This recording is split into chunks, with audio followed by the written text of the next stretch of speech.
X-Files level conspiracy. Fox and Foster report the news and share their unconventional views. They cover it all.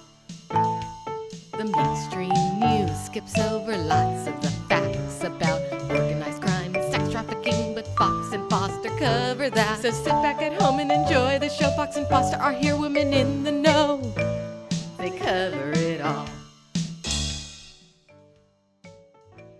All right, now you had a very interesting headline entitled Crossing the Line in regards to Donald Trump. Basically, you focused on how his wife, his current wife at least, Melania, had the nerve to say men will be men.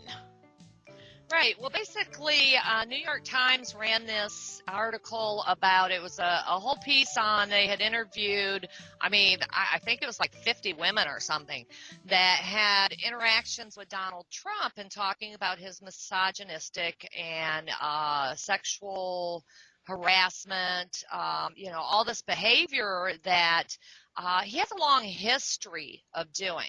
Okay. I remember Donald Trump when I was a kid. I'm 56 and he's early 70s, somewhere around 70. I believe he is. I was actually surprised when I Googled him and saw his age to see that he's as old as he is, because people really from my generation and younger, all we know of him is really from The Apprentice. And I think that's where he really gained ground, because people look at him like, oh, he's just this lovable talk show host who's successful. What could he possibly do wrong? A lot. Right. And going back in history again, back when I was young, he was really a nobody.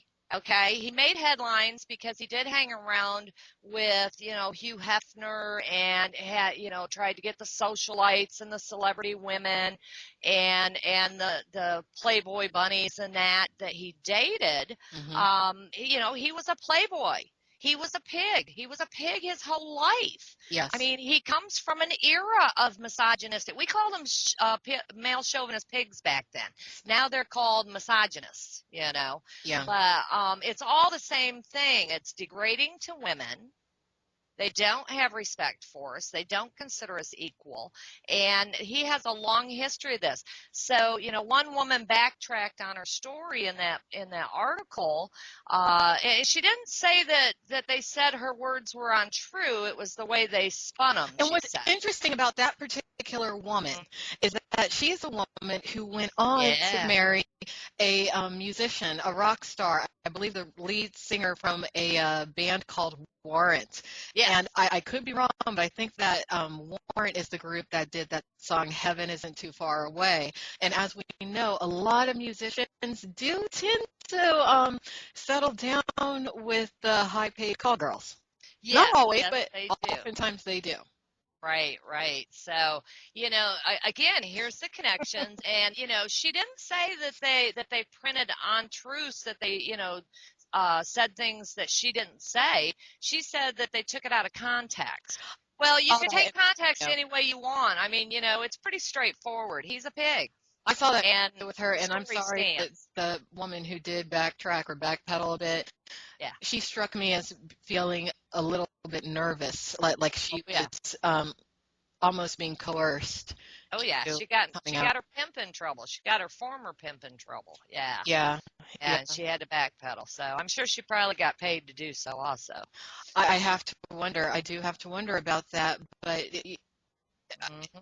But none of that. You look back at old pictures of her, and you look back at the whole scene that was basically being created around her as of dating Trump was such a glamorous kind of thing. And it's ironic that really so much does circulate around the glamour, because you had that one girl who Melania has no trouble saying that she's associated with, and that she's even gone as far as to say that she was roommates with when they were both modeled in Paris. Victoria, it's hard to say these names, but Victoria Silvstedt, whose doppelganger is Victoria Zedrock. And why is everyone Victoria? What's that about? It's weird. It's like, what happened, Hefner? Did Zedrock not play the game, so you were like, oh, we got to replace this Victoria with another one? What's another name that nobody in America can pronounce? Right. But for her to say that Trump would bring glamour back to the White House, you know, porn is not glamorous. Right. I mean, to her, glamour is the Trump is Playboy neither. Mansion. The Playboy Mansion is glamour. So, I mean, is this what we're going to have? I think so. You know. From Holly Madison, the Playboy Mansion smells like dog poop. Right. Right. Yeah, it's not pretty. It's really not pretty. No. So, most mansions with these celebrities, it's not a pretty situation. And I mean, again, what is this? You know, the best little whorehouse in America, our White House. Well, I love how you redubbed the glamour that Trump is supposed to be bringing back into hooker chic. That actually reminds me of the 80s era when heroin chic was a big thing, with all the girls looking emaciated, anorexic, they're on drugs. It's the same thing.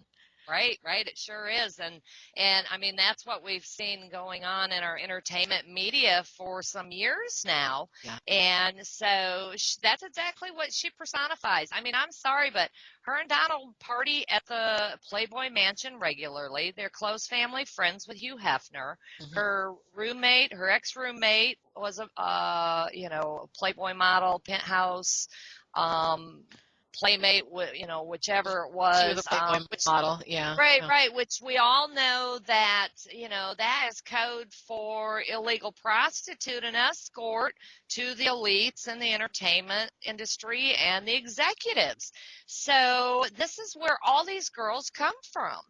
Definitely. And they're going to be in our White House. So hooker chic, that's what we'll see. I like that term, hooker chic.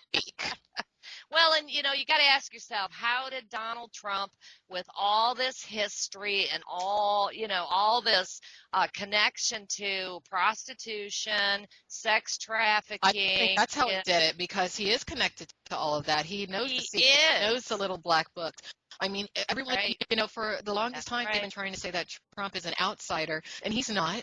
No. He's actually an insider. He's as inside as it goes. Yeah, and for him to be running around the Playboy Mansion, that tells us that we do have the Playboy Mansion within our politics, within our political system, and that should not be. Right. Well, and a report just came out that NBC basically made Donald Trump, and I know Newsweek ran a whole article about how Ted Cruz was so much more dangerous than Donald Trump. And when you read through the article, it's basically saying, well, because Ted Cruz had, you know, discipline and character and beliefs, and he was anti-establishment. That's what made him dangerous, when that's what they promote on media that that they want. But they actually like Donald Trump because he has no beliefs. He flip-flops constantly. He's easy to be bought. He is in the establishment. He's part of it. So. Yeah. You know, I call that domestic terrorism. Our media is actively has a political agenda they're using to create an ulterior reality to alter our voting, you know, our political process. So this is domestic terrorism, and we need to be looking at this seriously.